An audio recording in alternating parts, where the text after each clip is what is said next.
Vamos agora, a partir daqui, entrar na semana mais esperada de muitos e muitos e muitos e muitos anos da história recente do Bahia. Desde 1989, o Bahia não jogava uma Libertadores. E esse retorno garantido, né, com a oitava posição no Campeonato Brasileiro do ano passado, esse retorno começou a se materializar nessa segunda-feira. E a gente começa a ver aqui as imagens de uma grande festa, né, que a torcida do Bahia fez no aeroporto, o embarque do time. E como as imagens que a gente está vendo, vamos passar outras imagens, já começam a mostrar, houve uma interação, né, Ravel? Os jogadores não passaram distantes, não procuraram estacionar o ônibus em um local onde não houvesse acesso do público. Pelo que as imagens e vídeos mostram, foi no meio do povo, né? Exatamente, Fred. É uma mobilização muito grande da torcida do Bahia e amplamente correspondida por todo o elenco. Não houve aquela habitual estratégia de proteção para que eles, quando tem, né, esse tipo de movimentação, eles saiam ali mais rapidamente ou até utilizem algum tipo de barreira policial de proteção. Não, muito pelo contrário. A verdade é que todo o elenco se mobilizou e pareceu bastante interessado em receber esse apoio, essa energia da torcida. O próprio clube divulgou algumas imagens de bastidores internamente, aí como o Cauli já estava fazendo registros dentro do ônibus antes mesmo da descida. E na descida a gente teve aí Caio Alexandre, Jean Lucas, o próprio Everton Ribeiro, que é um jogador com uma carreira bastante destacada, né? Já conquistou tanta coisa e ainda assim pôde provar um pouco mais, né, do que já vem sendo ao longo de todos esses anos e mais recentemente toda a euforia da torcida do Bahia no que diz respeito, principalmente agora, Fred, a esse retorno a essa competição continental tão esperada. Lembrando que daqui a 2 dias completa-se 36 anos do título brasileiro de 88, né? Então, nada mais propício que nessa mesma semana o Bahia possa retornar a disputar uma Taça Libertadores. E o que a gente viu hoje no aeroporto foi muita mobilização dos atletas, todo mundo bastante empolgado, até o próprio comandante Rogério Ceni também desceu no meio da galera, cumprimentou alguns torcedores e a euforia foi muito grande. Acho que a expectativa ela começou a se solidificar ainda mais hoje a partir desse embarque, né? Que foi, na verdade, aí um último contato da maioria dos torcedores do Bahia com o elenco, a delegação bastante empolgada e querendo devolver também um pouquinho desse carinho que eles receberam. Essa estratégia do Bahia, Ravel, viajou um dia antes, me surpreendeu um pouco a, o planejamento do Bahia, né, para esse confronto. E ele vai, quando você vai jogar na altitude, você normalmente tem uma dupla escolha, né? Ou você vai bem antes e tenta ir se adaptando, ou vai o mais tarde possível. Inclusive, como você já até explicou, você está em Santa Cruz de la Sierra junto com a delegação do Bahia e segue para La Paz só depois do almoço amanhã, um tempo curtíssimo para o jogo. A lógica é essa mesma, né? É o Bahia escolhe esse choque, né, E é sempre uma escolha, com tá, Fred? altitude, né? É sempre uma Sim, escolha. Nunca, até hoje não está com regra, não. isso. Eu conversei, Fred, com uma fonte ligada ao clube há uns dias, anteontem, e a resposta que eu recebi foi a seguinte: ó, o clube fez a avaliação de que poderia seguir 2 caminhos. O primeiro seria a possibilidade do time ir imediatamente após o jogo contra o América de Natal e ter 5 dias de aclimatação em La Paz. Esse poderia ser um caminho a ser seguido, mas que implicaria em algumas questões ligadas a descanso dos atletas, passar muito tempo fora, etc. E a outra seria a que o clube acabou optando, que é só subir para La Paz horas antes do jogo. Dizem que, pelos estudos que eles fizeram, essas duas estratégias seriam as mais eficazes possíveis diante do cenário que se apresenta. Ou seja, não seria bom vir com 2 dias antes, com 3 dias de antecedência apenas, porque só provocaria desgaste físico nos jogadores. A aclimatação só se daria com 5 ou mais dias de permanência em La Paz. E foi por esse motivo, inclusive, que Marcos Felipe e Danilo Fernandes viajaram no dia 13. Eles já estão em La Paz. Foram os únicos atletas que estiveram lá, que estão agora nesse momento para se aclimatar, para testar efeitos e variação da bola, mas todo o elenco, por uma outra opção, visando logística, descanso e sofrer menos com esses efeitos da altitude, eles só vão depois do almoço. Então a tendência é que o Bahia acabe ficando ali sob o efeito da altitude apenas por volta de 6 horas antes da partida começar, e aí você vai ter ali naturalmente os testes físicos, né, pré-jogo, para ver quais são os atletas que vão sentir mais esses efeitos, mas foi uma estratégia que eu entendo que, dentro do cenário que se apresentava e analisando todos os fatores, né, dessa conjuntura, eu acho que foi a melhor estratégia a adotada, viu, Fred? De Ravel, só subir horas antes do esses jogo. jogadores foram quando, Ravel? Desculpa te interromper. Esses 2 jogadores que tu falaste, achei curioso. Os 2 Eles foram goleiros. bem antes. Eles foram no dia 13, na quinta-feira da semana passada, Atos. Interessante. Aí O jogo é no dia 18, então tem aí 13, 14, 15, 16 e 17 para o jogo do dia 18. Achei interessante.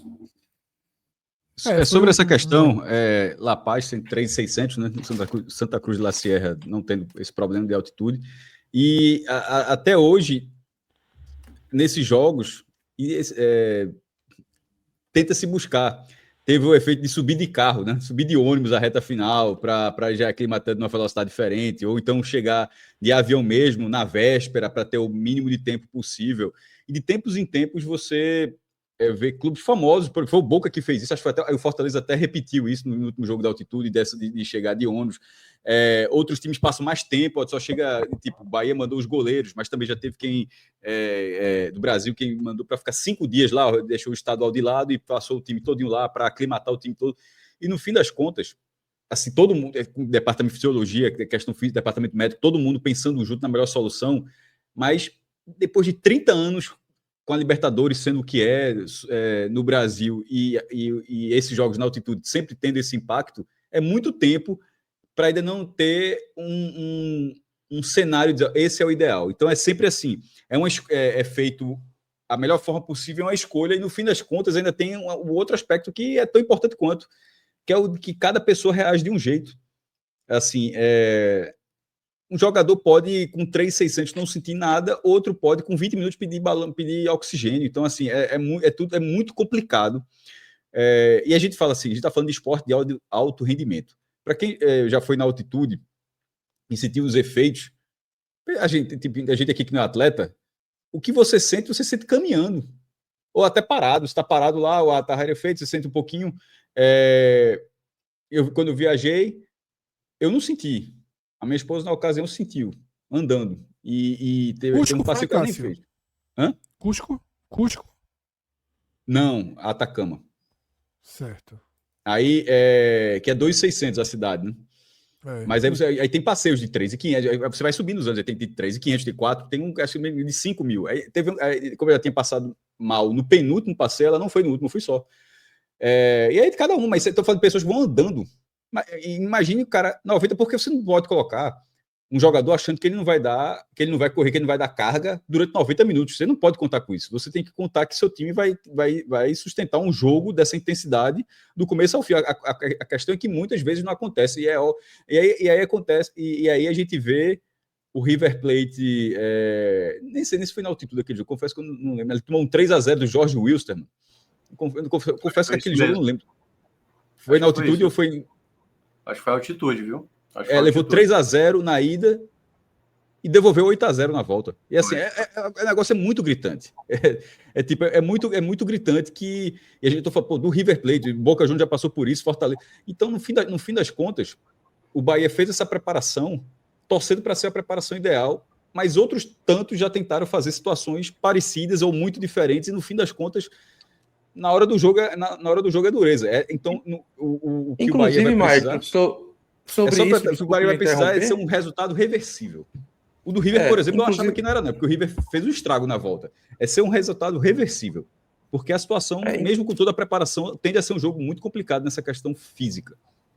Sem dúvida. Inclusive, o Rogério Ceni foi perguntado sobre isso em uma das coletivas pós-jogo, em jogos que antecederam esse duelo. sobre qual seria a melhor estratégia, o que ele pensa a respeito.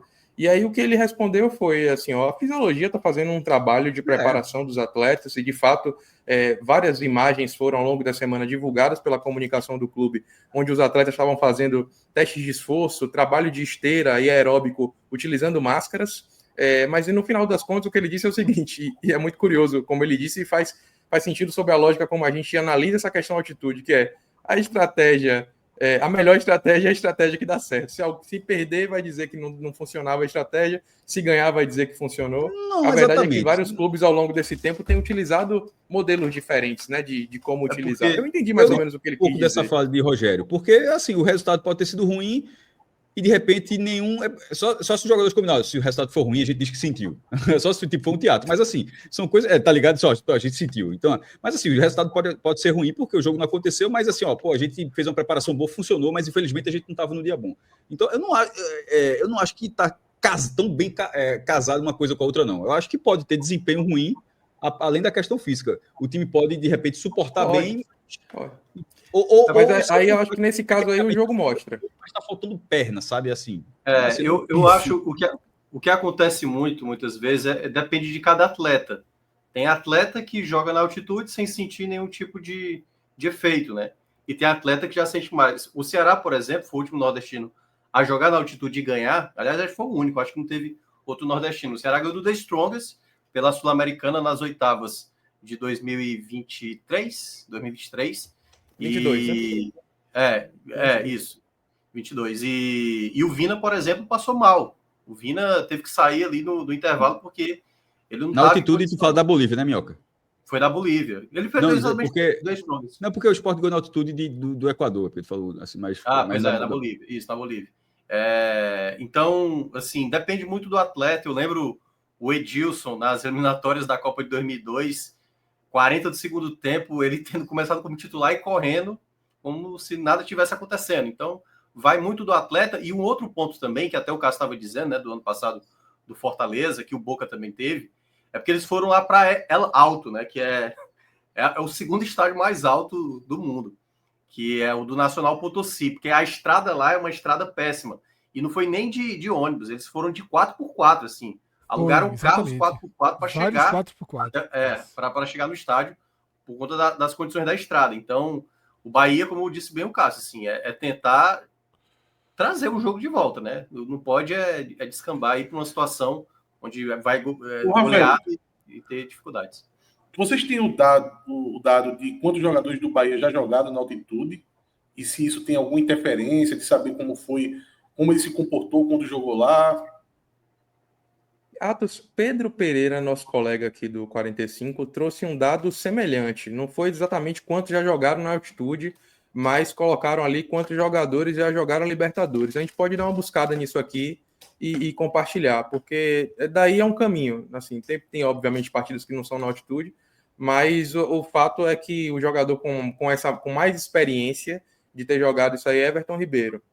E depois tem, acho que 3 ou 4 jogadores que já enfrentaram a altitude, mas não é um volume muito grande não de atletas.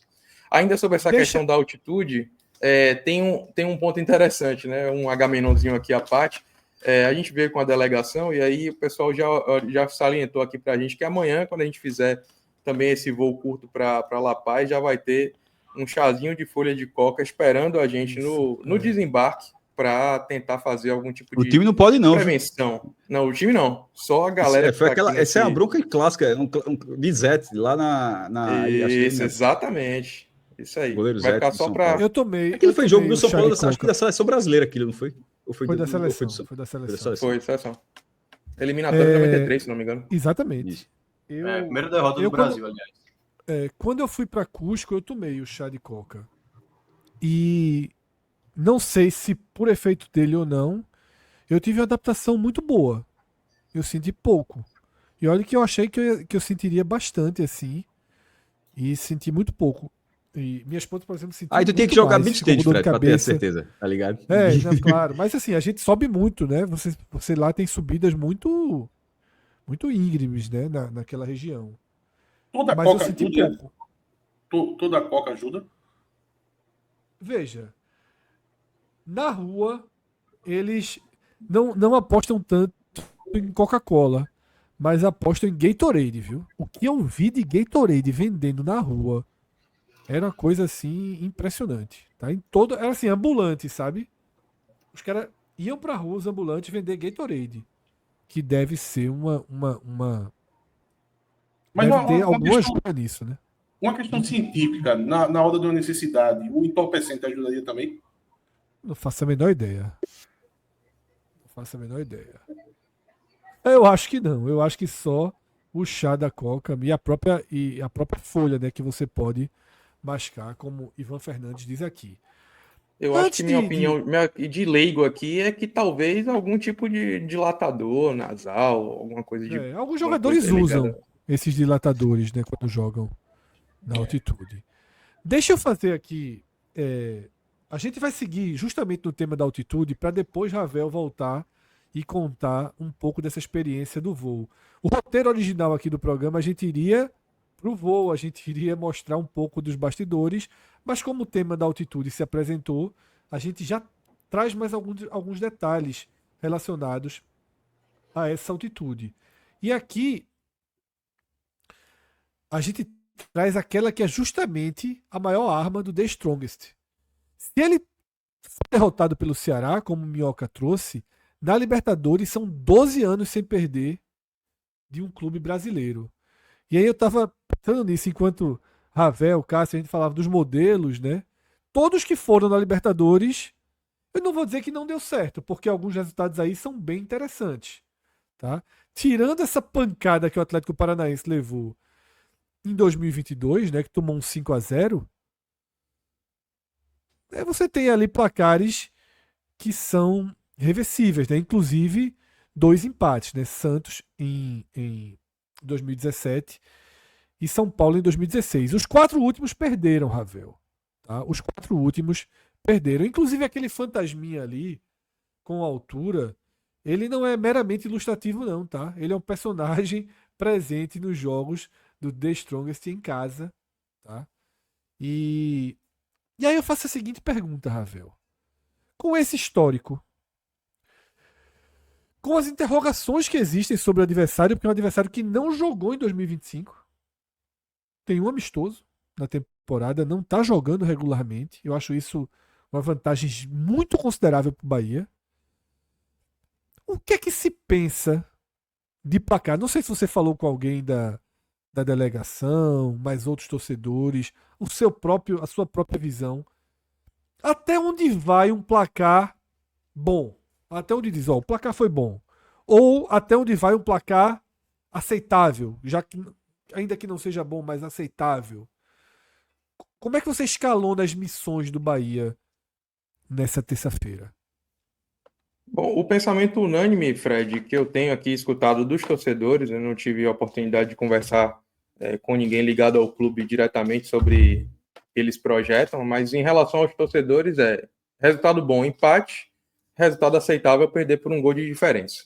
Isso aí é um sentimento geral que, inclusive, eu compartilho. Eu acho que existem caminhos pelos quais se apresenta a possibilidade do Bahia sair daqui com pelo menos um empate. E você já trouxe bem aí no começo da sua pergunta, que é a contextualização que diz que o The Strongest vai chegar para um grande jogo, um grande desafio técnico para o time boliviano, fazendo sua primeira partida oficial na temporada. Então, isso é um fator completamente favorável para o Bahia. O segundo, e não menos importante, é toda a crise que está instaurada nesse momento aqui, ligado ao clube boliviano.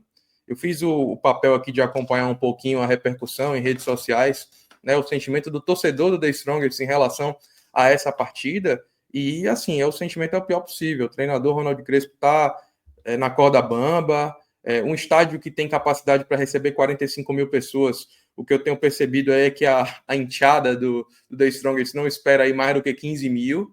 Então, se apresentam cenários onde talvez o Bahia, se conseguir implementar uma boa estratégia de jogo, possa sair com um resultado melhor do que esses brasileiros tiveram ao longo dos últimos anos, muito em razão do que tem se apresentado até então o The Strongest em 2025, Fred. Quando eu fiz essa pergunta, minha grande dúvida era se 2 gols de diferença ainda estariam na conta do aceitável? Eu acho que já entra na conta do chato. Chato. Entra na conta do chato.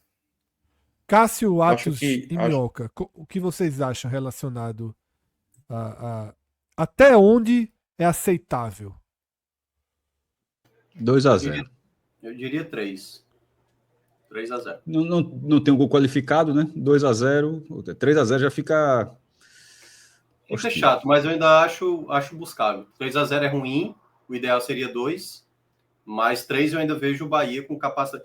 E aí eu acho que é o contexto do que é o Bahia, né? Assim, independente, 3-0, o torcedor não vai largar nem a pau, assim. Vai estar lotado a Arena Fonte Nova. Então, assim, sendo mais time. Já vendeu tudo, meu. Já vendeu tudo pra volta. Pois é, então, assim, eu não consigo ver contexto para um 3-0 o Bahia, além de ter o apoio, e eu acho que ainda vai ter time suficiente, futebol suficiente para conseguir avançar. Claro, é mais chato 3-0, né? Mas em 90 minutos, o The Strongest, nesse exato momento, né, sem ter jogado um jogo na temporada, eu vejo bem frágil. Eu fico com o Deixa eu- posicionamento de Ravel. Eu não vejo ninguém trabalhando esse 2-0 de forma minimamente aceitável, não. É chato. Chato. 2-0. Ninguém vai pra lá, toma um 2-0 e diz, porra, que massa, depois eu volto lá e reverto. Óbvio que é reversível, mas 1-0 aceitável e buscar um empate. Só para fazer uma correção, tá? O Ravel, ele citou o Ronald Crespo, ele é presidente, tá? Que tá sob. Desculpa, sob é forte isso. É risco. isso. Eu falei treinador. O treinador é nosso velho conhecido, né? Ô, Antônio Fred, Carlos Zago. Antônio Carlos Zago, né? Que é, inclusive, um treinador que sempre optou por jogar com times mais equilibrados e a torcida tem reclamado desse perfil dele. esse placar de 2-0 é interessante, de 2 gols de diferença, interessante, que tá ali naquele limiar, Fred. Tu consegue passar pra gente aí como foi a volta desses 2 jogos que Eu foram vou- dois- Eu vou te dizer o seguinte, tá, Atos? Veja a estatística quando ele pega um avião. Veja a estatística fora de casa. Em jogos internacionais. Qualquer time ou contra brasileiro? Contra qualquer Qualquer time. Pelo amor de 96 jogos, 6 vitórias, 15 empates, 75 derrotas. Rapaz, O Tigre muda, né? O Tigrezinho muda, né? Perdeu até a Taça Ariano Suassuna. Pô. Meu Deus do céu. Que coisa bizarra. Eu sabia que não era bom, mas vendo assim. E é o mais forte, viu, João? Já é o segundo a usar essa, meu. Ainda falta. Cássio. Eu preferia. No telão, no que você pediu, eu teria que voltar para fazer. Eu teria que fazer uma conferência 1-1 daquele slide passado. Mas eu arrisco dizer que Eu só acho quem que não boa reverteu foi o Atlético Paranaense, tá? Todos os Eu outros acho eu acho que que boa- reverteram. Boa parte ali, Fred, se eu não me engano, acho que são fases de grupos, assim. Eu acho que É nem tem- verdade, boa parte é perfeito. É, Boa porque- parte é fase de grupo. E aí, né? e aí é um outro ponto também que muda, né? Porque uma coisa é o time ali na fase de grupos, é meio que o time que vai para a Bolívia já meio que entende que se perder já faz parte da derrota, e é diferente já de um jogo eliminatório, um jogo valendo. Volta aí, aí Fred, por favor, no anterior. Só pra gente dar uma olhada aqui. Desculpa, Minhoca. Eu até olhei aqui, viu? Eu tava dando uma 2021, olhada. por exemplo, o Santos deu 5-0. Fase de grupos. Ele é muito frágil Esse Santos fora de que- casa. Esse Santos que tomou 2-1 em La Paz. Isso foi na quinta rodada da fase de grupos. Antes, na terceira, deu 5-0. Só A isso. Atlético Paranaense foi fase de grupos também. Eu tava vendo aqui. Eu pensei que era mata-mata. O último que enfrentou aqui fase eliminatória, né? Valendo mesmo. Brasileiro. Não tem aqui, pelo menos. O Inter parece que foi, né? Ele só tem 4 derrotas em casa na Libertadores, tá? Desde 2012, ele só tem 4 derrotas em casa. Em 2013, perdeu para o Atlético Mineiro, que é a última vitória brasileira lá, em Libertadores. Minhoca já resgatou aqui a vitória do Ceará na Sul-Americana. Passou 5 anos sem perder para ninguém. Em 2018, perdeu pro Atlético Tucumã e pro Libertad. Passou mais 3 anos sem perder e tomou 1-0 do Boca em 2021. Então agora já são mais aí 4 anos. E ele é um clube recorrente na Libertadores, né? Cara, que altitude tem efeito no desempenho? Isso aí, óbvio que todo mundo sabe. Mas, olhando pelo desempenho dos brasileiros, você tem uma ideia. Mas, quando você olha os números do próprio The Strongest, é brutal, viu? Brutal. É. 6 Tem o vitórias. do Fala, Sem jogo. Tem um, fala. tem um comentário no chat aí dizendo que é o Guto em forma de time, viu? Bom pra caramba. De Porra, ordens aí. esse foi bom mesmo. Esse foi bom.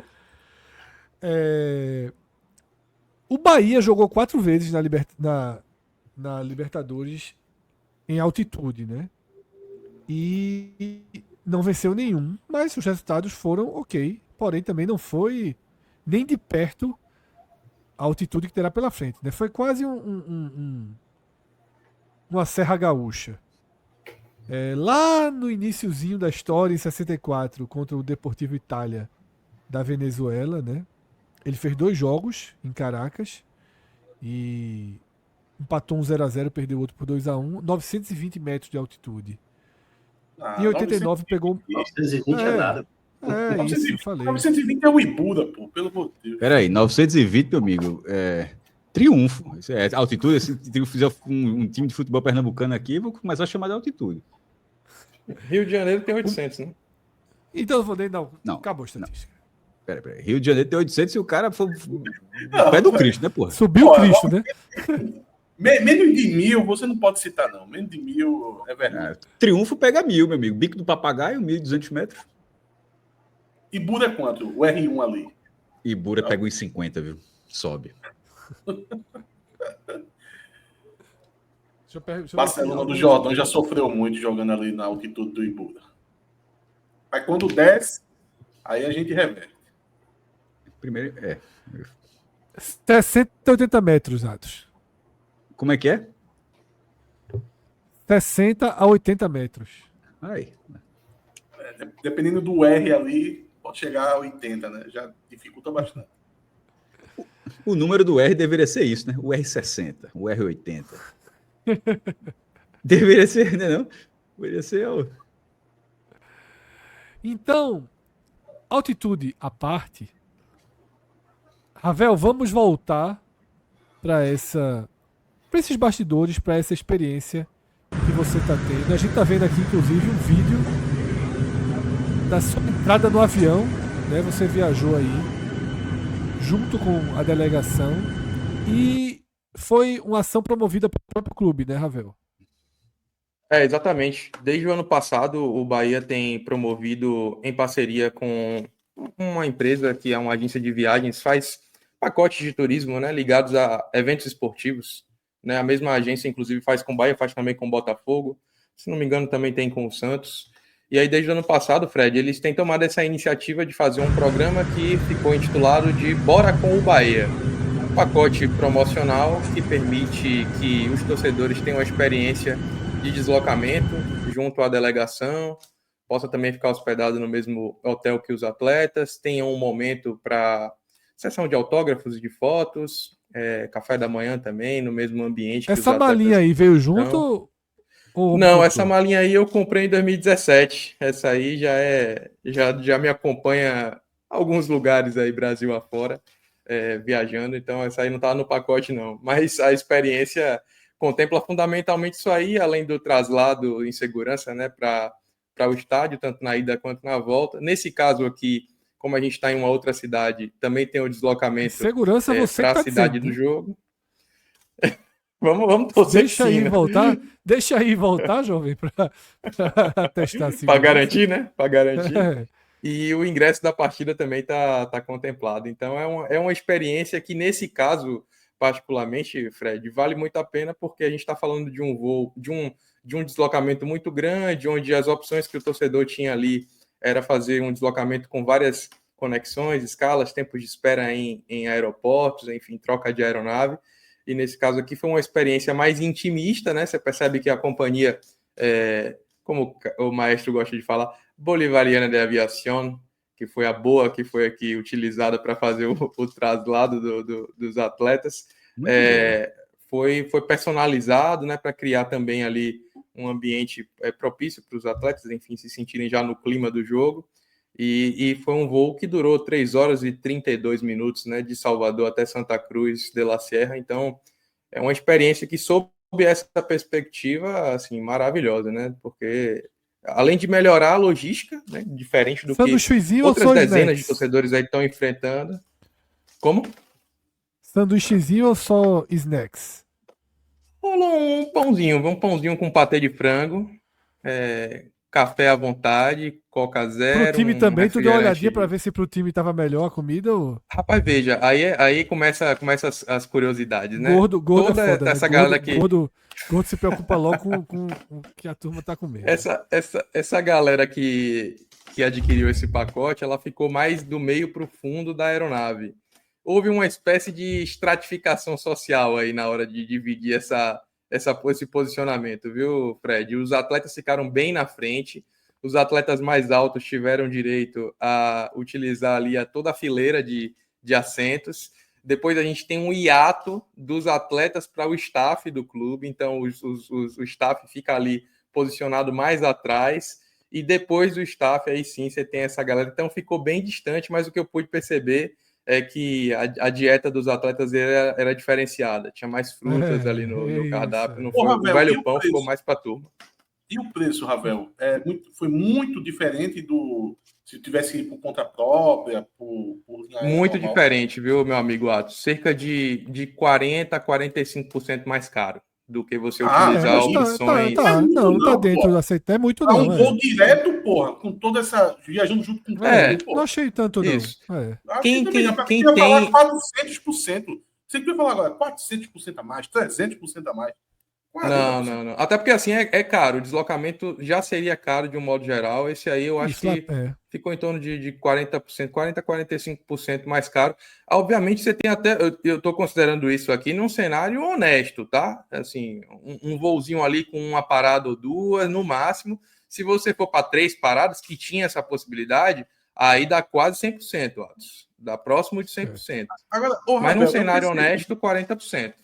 Eu percebi que você foi um pouco crítico aí da comida, viu? Porque Fred perguntou se tinha um sanduíche e você não aceitou o sanduíche, você disse um pão com patê.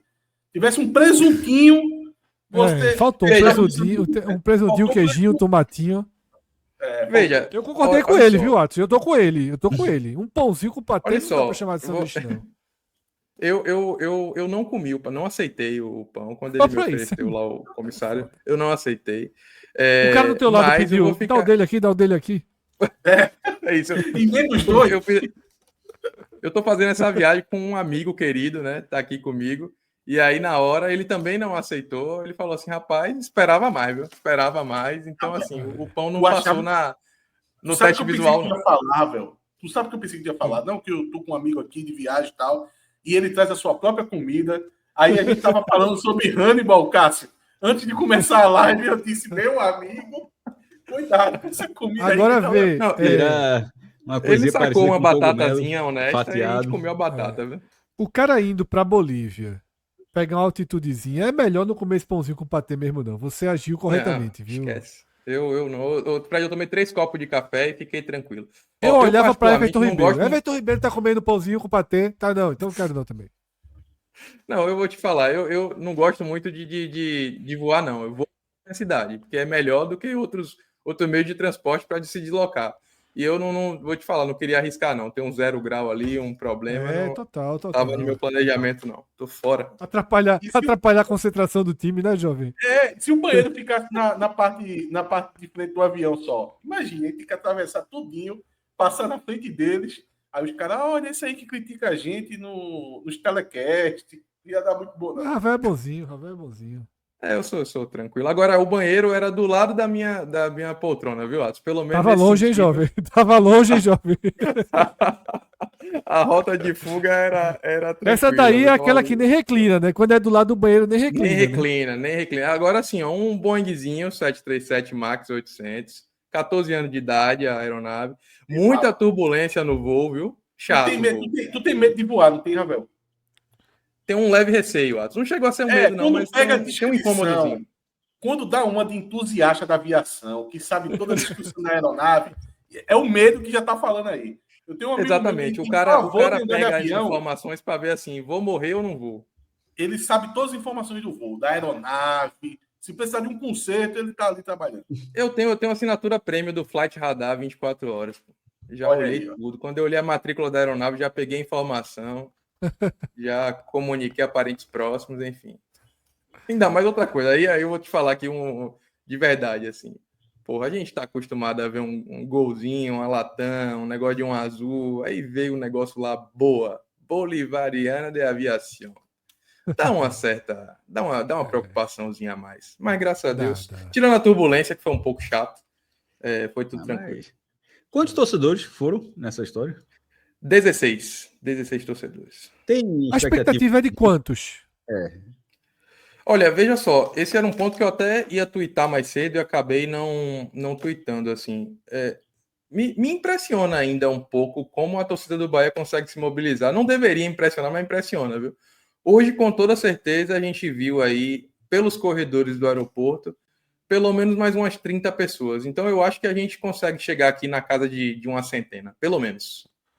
Pelo menos.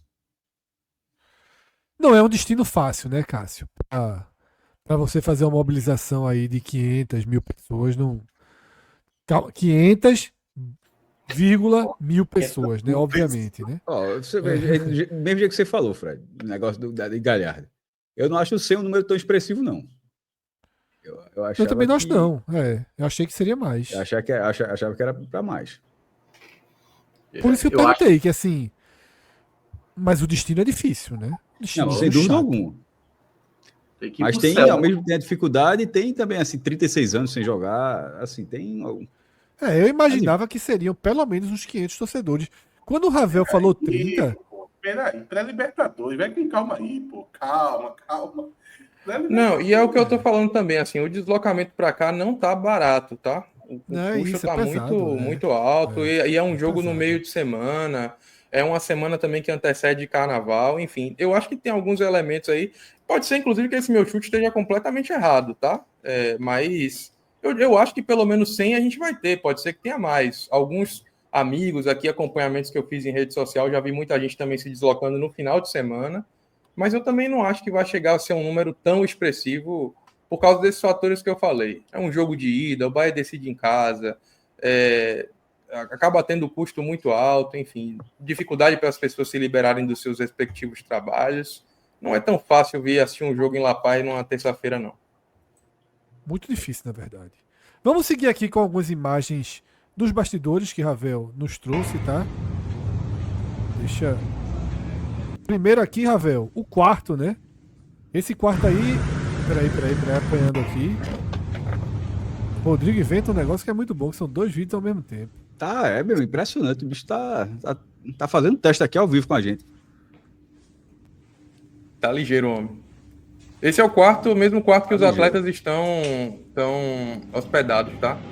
No caso e disseram dos atletas, isso, né? Que se o sanduíche não foi o mesmo, o quarto também não vai ser, não. Não, a diferença principal é que os atletas mentem no sanduíche e mentem no quarto.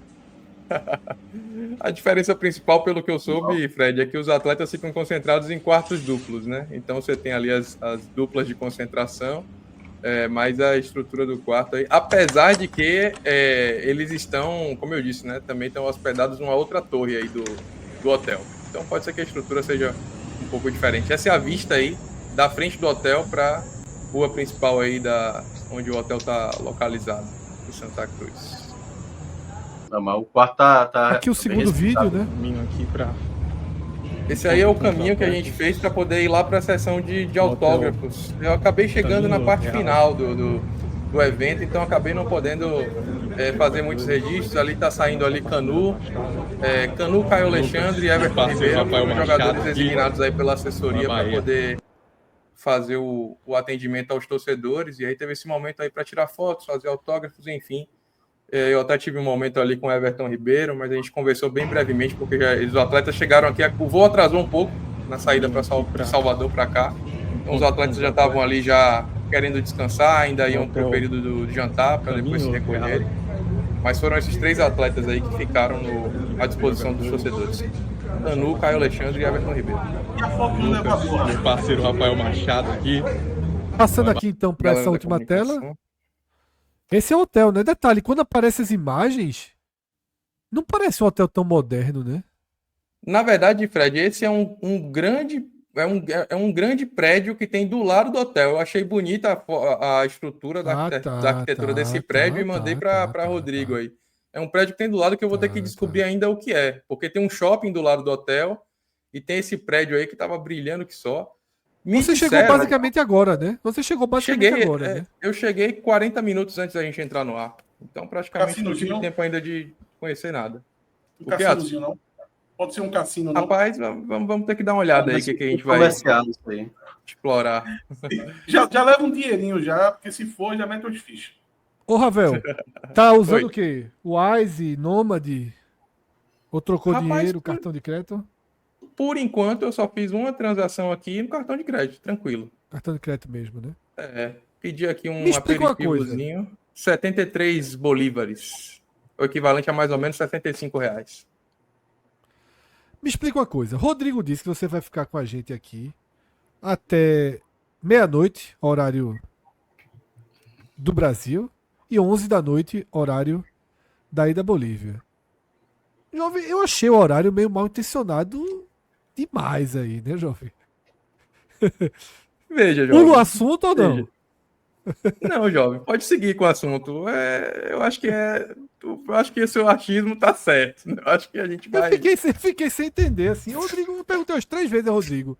É 11 que ele volta? Não. Ele até meia-noite tá tranquilo. Só meia-noite o homem vai Não, aí a gente tem que movimentar a nossa comunidade. Tem que movimentar a nossa comunidade de apoiadores lá do Clube 45 com informações sobre o registro da cidade, 45 happy hours. Preparar o H-Menon, né, Rafael? Preparar o H-Menon. Preparar o H-Menon. Exatamente. Mas coisas leves. Meia-noite, Atos. Em Santa Cruz de la Serra, numa terça-feira. Veja só, para acordar de manhã numa banheira cheia de gelo. Gritando ai, Evo Morales. Eu falei, uma mensagem assim, ó, não saia da banheira, ligue para emergência. Meu amigo. Ai, meu Deus do céu. Vamos então. Só para não deixar de registrar, Fred, a gente pegou aí também um autógrafo de Everton Ribeiro aí nessa camisa. Isso, vou na presentear camisa um aí. amigo. Exatamente. Presentear um amigo nessa camisa. Essa noite ainda ou não? Não. Ele é um amigo né? meu que mora em Recife, um amigo querido. Apoiador do nosso projeto, doutor Eclésio Chaves. Grande amigo, parceiro. Gigantesco. Torcedor do Timba. Mas, como bom apreciador do bom futebol, eu gosto de Everton Ribeiro, enfim, gosta do Bahia, tem uma simpatia pelo Bahia, vou levar essa camisa para ele. Perfeito. Então agora, Ravel, nesses últimos 17 minutos que você tem antes de sair para fazer um lanche na noite de Santa Cruz de la Sierra, procurar uma McDonald's aberta. Perfeito. Carlos Mocega, a gente responde essa pergunta amanhã, tá? Durante o telecast. Mas, nesse momento, a gente vai fazer aqui um mini videoguia, tá? Da Libertadores. É mais uma forma de situar, tá? Onde o Bahia está, os passos que o Bahia vai dar. Então, eu vou trazer aqui para a tela. A partir desse momento, a gente mergulha na parte técnica da Libertadores 2025. Tá? A gente tem na tela a lista de todas as equipes Se não me engano, são 47 equipes que integram a competição em suas 4 fases. Por que 4 fases? O que se chama de pré-Libertadores, que não é o nome oficial, importante dizer, oficialmente, até quem perdeu na primeira rodada já conta com participação na Libertadores. Oficialmente não existe pré-Libertadores, mas é o termo mais fácil da gente se comunicar. O que a gente chama de pré-Libertadores, e eu vou até trazer o outro slide para já explicar, um slide que a gente até puxou do Olé e fez algumas adaptações, se divide em 3 fases. A gente já teve a primeira fase, que foram 3 jogos, e agora os brasileiros, argentinos, por exemplo, estreiam na segunda fase. A primeira fase a gente teve o El Nacional do Equador eliminando o boliviano, Blooming. Tá? No jogo de maior tradição, a gente teve o Alianza Lima eliminando o Nacional do Paraguai. E por fim a gente teve o Monagas da Venezuela eliminando o Defensor do Uruguai com 2 vitórias, inclusive 2-0 e 2-0. Esses times, então, avançam para essa fase 2, onde o Bahia está. E aí, Ravel, o sorteio, ele não trouxe nessa segunda fase a melhor das opções para o Bahia. Poderia ter jogos mais fáceis do que o The Strongest e toda essa dificuldade que o jogo de ida na altitude traz. A gente está falando aqui, né, que o 2-0, o 3-0 é sempre chato, né, da altitude, a gente já comentou isso. Agora, esse mesmo sorteio colocou um próximo adversário do Bahia na fase 3, caso o Bahia confirme seu favoritismo e passe pelo The Strongest, que aí foi o melhor possível, né? Boston River ou Nublense foi quase que uma porta aberta nessa fase 3. A gente comentou muito isso quando aconteceu o primeiro sorteio, mas o cenário não tem como ser diferente, né, Ravel?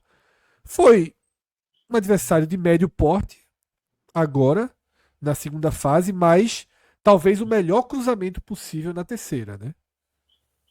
Sem dúvida, Sérgio. Eu acho que o grande desafio que se apresenta para o Bahia nessa fase eliminatória aí, na Libertadores, é de fato agora, contra o The Strongest, né?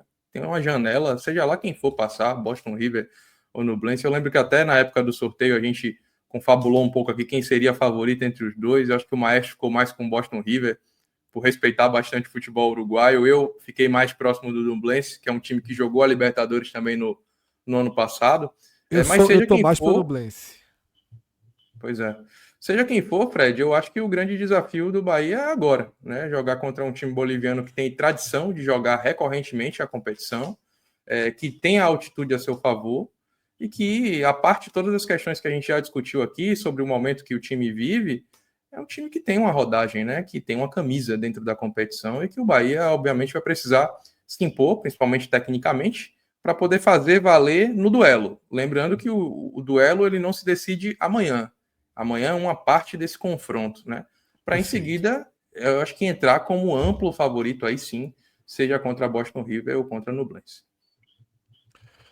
E aí, Ravel, a gente traz aqui uma projeção desses potes que já estão confirmados, né, Minhoca? Os potes para o sorteio. O sorteio é 17 de março, Minhoca? Se não me engano, você me falou essa data mais cedo, né? Daqui a um mês, né? Dia 17 de março, que é uma segunda-feira, 8 horas da noite, aí vai se definir os grupos. E aí, todos os times que vêm da pré-Libertadores vão pro pote 4. Não tem ranking, não tem nada, né, Minhoca? Eles já estão ali com o lugar deles guardadinho no pote 4, que gera grupos da morte, né? Porque você deve ter um Boca, você deve ter o Bahia, você pode ter Corinthians e Cerro Porteño, por exemplo, ou Tolima, né? E aí você pode gerar 4 mais possíveis. E lembrando que esses times que vêm dessa fase inicial, antes da fase não tem proteção geográfica, né? Não tem proteção geográfica. Então, o Central Córdoba, que está no pote 4, ele não pode pegar uma equipe argentina do pote 1, 2 e 3, né, no caso. Mas o Boca, se chegar, o Boca pode enfrentar, pode ter um grupo River e Boca, né? Certo. Então, pode ter essa composição de grupo. O único direcionamento desse sorteio é esse, né, Minhoca? Não Isso. podem ter países do mesmo. Não podem ter equipes do mesmo país entre as que já estão definidas. Isso, que já estão garantidas diretamente na fase de grupos. E esses que vêm da pré-Libertadores são sem bandeira, digamos assim. Isso. O Bahia pode pegar no Equipes máximo. globais. Isso. O Bahia pode Um cair no brasileiro. grupo como brasileiro. Pode cair no grupo como brasileiro. Nada impede. E no máximo vai ser só um, né? Obviamente. Veja, eu diria que a chance é muito grande. Porque, vamos lá. São 8 grupos. Isso. Flamengo em um, Palmeiras em outro, São Paulo, Botafogo, 4. Inter, 5. Fortaleza 6. Fortaleza, 6. Só Isso. tem uma chance, 2 chances do Bahia 2 chances. não cair num grupo Isso. com brasileiros, né? Isso. 2 chances. É provável que ele enfrente um brasileiro. É provável que ele enfrente um brasileiro. Tá? 25% de chance? 75% de chance de enfrentar um brasileiro, né? 25%, 75% de chance de enfrentar um brasileiro. Isso. É o pior dos cenários, né, Ravel? Tem um brasileiro aí no grupo. Mas como é um Torcer pelos cenário 25, que praticamente se apresenta como provável, acho que o Bahia tem que cruzar os dedos para pegar o brasileiro mais acessível dentro da sua chave. Hoje Que o você Fortaleza. considera Fortaleza mesmo? No cenário São atual Paulo, aí, acho que está entre Fortaleza e São Paulo. Eu acho que seria mais ou menos isso por aí. Botafogo mas assim, mal esse ano também, né? eu não queria pegar o São Paulo na Libertadores, não. É chato. Na verdade, Assim, eu acho que assim. na verdade, pegar é ideal não qualquer pegar um time brasileiro aí vai ser brasileiro, muito chato. Exatamente. Até para curtir a Libertadores, pô. Assim, na Libertadores. Eu também tenho um pouco dessa linha. Assim, ó, eu pessoalmente aqui, vou colocar aqui a minha experiência. Meu amigo, eu quero que o Bahia enfrente times de outros países, assim. Independente do que se apresenta a grau de dificuldade ou de acessibilidade de times brasileiros ou não, estrangeiros, eu acho que para viver de fato a experiência em sua plenitude, eu acho que vai ser legal. Agora, vou trazer uma outra proporção aqui. Na semana passada, o Bahia jogou a Copa do Nordeste contra a Juazeirense. A mobilização do jogo foi muito baixa.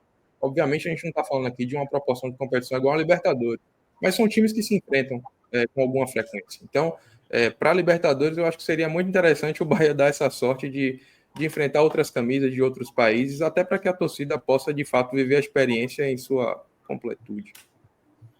Cássio, a gente vai gravar um vídeo especial, né, com o Nordeste na Libertadores. A gente vai colocar esse vídeo no ar amanhã. Mas uma das frustrações que a gente teve na Libertadores que o Sport jogou, a última, né, em 2009, foi justamente ter um brasileiro no grupo e, além do grau de dificuldade, ter o Palmeiras de novo nas oitavas, né? Foi assim, porque a torcida, eu lembro, era a mesma de Ravel, independentemente do grau de dificuldade. Você quer o diferente, você quer o novo, né? Concordo, Fred. Inclusive, até os 45 segundos do tempo, estava pegando outro time. Isso. Tava Universidade do Chile. Universidade do Chile, aí Cleiton Xavier acerta um golaço e o Palmeiras classifica Andrade, no pô. último. Não. Andrade é o gol do Sport. Cleiton Xavier que faz o gol do Palmeiras. Ah, sim. Mas o gol mas veja só, o gol de. Não, mas assim, pela ordem, o que mudou mesmo foi o gol foi o gol do Palmeiras. Porque no último minuto lá o Palmeiras arranca a vitória sobre o Colo-Colo e classifica. Mas poderia ter pelo menos o que tem hoje, que é o sorteio, né? Ainda, assim, na verdade, ali tem um formato um pouco diferente, que ali você, na hora que passava 2009, passavam os 16, os 8 líderes para um lado, os 8 vice-líderes para os outros, para o outro, e a partir disso ficava o primeiro líder contra o oitavo vice-líder, e aí ia, e nesse chaveamento pré-definido, o Sport pegou o Palmeiras. Porque ainda podia ter sido pelo menos um sorteio, né?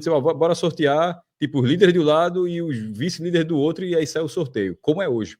Mas não foi algo pré-definido. Então, eu acho que faz diferença. Ou seja, o Sport jogou ali 8 partidas, enfrentou o Palmeiras 4 vezes. Assim, É muita coisa. Eu prefiro essa campanha internacional.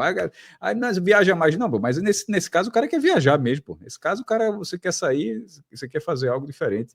E no fim das contas, pegar o Palmeiras é muito pior do que pegar a Universidade do Chile. Muito pior. Ravel, para terminar, hora da gente tentar montar aqui o que seria o Bahia ideal, tá? Eu vou até aqui. O que seria o Bahia ideal para essa partida? Trabalhamos a temporada inteira até aqui para isso, né? Para fazer ajustes, para tirar dúvidas, e o que Rogério Ceni colocar em campo amanhã, a gente vai entender como força máxima do Bahia. Essa estrelinha que a gente está em Caio Alexandre foi uma análise que você fez algumas rodadas de que ele era o melhor jogador do time na temporada. Se mantém? Se mantém, com toda certeza. Continua sendo o principal nome da companhia em 2025. Então, posso colocar a primeira símbolozinho da Libertadores nele aqui, né? Como titular? Sim, com certeza titular amanhã. Pronto. Goleiro. Essa posição que o Bahia rodou, não contratou e vai com algum risco, né? Inclusive surgiu hoje a ideia, o nome de um goleiro que é titular da seleção da Costa Rica, se não me engano. Vi pouco, passei boa parte do dia hoje em deslocamento, então acabei não podendo ver muito, mas a informação que se tem é que o Bahia havia feito uma proposta de 5 milhões de euros pelo atleta e o clube detentor do seu passe pede 12 milhões de euros, o que nos leva o Bahia a enfrentar as duas primeiras fases aí da sua jornada na Libertadores, com o Danilo Fernandes, Marcos Felipe e Deni Júnior, sendo o primeiro citado aqui com a vantagem de largar na frente, de ter jogado as principais partidas da temporada até então, apesar da falha contra o América de Natal, que eu faço aqui uma ressalva, né? Foi ali num momento do jogo onde não só ele, mas todo o time estava mais desmobilizado em relação à partida, já era um placar elástico, já era meio que um clima de fim de festa.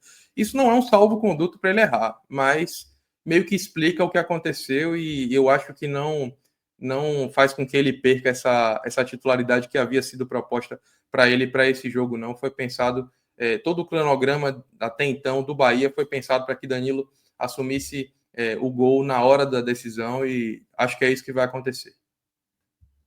Dupla de zaga, Santiago Mingos e Canu, né? Não tem como pensar Pronto. diferente. Aí é que tá, Fred. Essa talvez seja a principal dúvida que Rogério Ceni tem para esse jogo. Muito se fala na possibilidade de Rogério começar com uma linha de 3 zagueiros e 2 laterais, povoando um pouco mais o sistema defensivo do Bahia e dando liberdade para que os mesmos se construam jogadas pelos meios laterais. Né? Um pouco do que Juba fez em jogos contra jogos anteriores, né? Teve mais liberdade para atacar, principalmente contra o Colo-Colo de Ilhéus. Então existe a possibilidade do Bahia jogar com 3 zagueiros. Eu não aposto minhas fichas nisso. Acho que Canu e Santiago Mingo serão os titulares. Mas não me surpreenderá se Eric Pulga perder a titularidade nesse time para que Gabriel Xavier entre e dê mais robustez ao sistema defensivo do Bahia. Eu vou deixar aqui um sinalzinho de possibilidade aqui em Gabriel Xavier, tá? Mas Isso. não é a sua primeira, seu primeiro desenho. Não é, né? Seu primeiro desenho não é meu primeiro desenho, Santiago não é nem minha Mingos primeira. e Canu. Isso. Eu acho que é o que Rogério Ceni irá, é o que a gente está vendo na tela até agora, e é o que eu iria também no lugar dele se eu tivesse a prancheta. Eu já coloquei Juba na esquerda, tá? Porque não tá nem tendo qualquer disputa de posição. E Isso. na direita também Santiago Arias, né? Não, Gilberto será o Gilberto, titular. né? Isso, será o titular. Arias ainda está se recondicionando fisicamente. Voltando, Inclusive jogou no sábado com o time então, não vai pro alternativo. jogo, não tá preparado. Isso. Eu achei que era um Ele não testezinho, então vai com o que tá mais rodado, né? Isso, exatamente. Ele não tá Eu acho que ele não tem condições físicas ainda para poder atuar bem durante 90 minutos num jogo com nível de exigência que vai ter esse, tá, Fred? Então, a gente pode até discutir se a longo prazo, a médio prazo, o Arias retoma a titularidade, mas para esse jogo, com certeza, Gilberto será titular. O meio de campo, Caio Alexandre terá quem ao lado? Jean Lucas será o seu parceiro.